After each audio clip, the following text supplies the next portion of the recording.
Amazon Prime's I Know What You Did Last Summer limited series may share the same source material as the movies that came before it, but thankfully it has nothing to do with those lackluster slashers. It's also leaps and bounds better than those films. Still, a number of issues hold it back from becoming the sort of binge-worthy horror that would stand out in a landscape filled with other spooky offerings. You were all the worst people I know.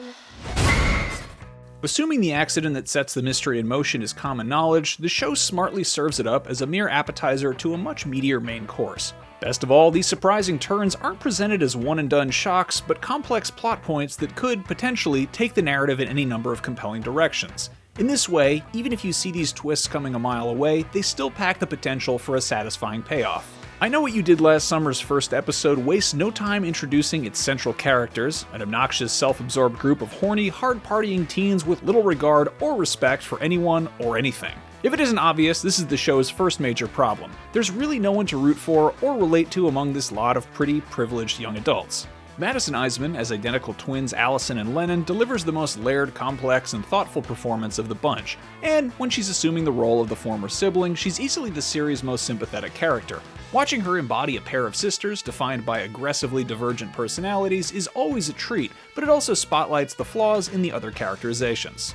Allison and Lennon's friends Margot, Riley, Dylan, and Johnny, played by Brianne Chu, Ashley Moore, Ezekiel Goodman, and Sebastian Amoruso, respectively, all deliver solid performances, but they're just not given great material to work with. While they're not quite reduced to shallow slasher film stereotypes, they also aren't afforded much opportunity to shed the irresponsible, selfish teen facades that initially define them. The opening episode's cliffhangers will have you immediately pressing play on episode 2. Unfortunately, while the next chapter delivers on some of the previous installment's promise, it also revisits some of its flaws, while introducing entirely new ones. Some characters are more interested in delivering sarcastic quips and clever pop culture references than reflecting on what they were involved in, or the fact that they're being hunted by a psychopath. More than a problem with how these characters are written, however, these frequent attempts to pepper dialogue with snarky, relevant references speak to the series' tonal inconsistencies. The show contains its fair share of darkness, not the least of which being the vehicular homicide at its story's center, but there's rarely a serious, emotionally charged moment that isn't undercut by a dumb sexual joke or other immature comment. The show tends to fare better during its flashbacks, where at least the characters' gross personalities aren't weighed against the heinous acts they'll soon commit.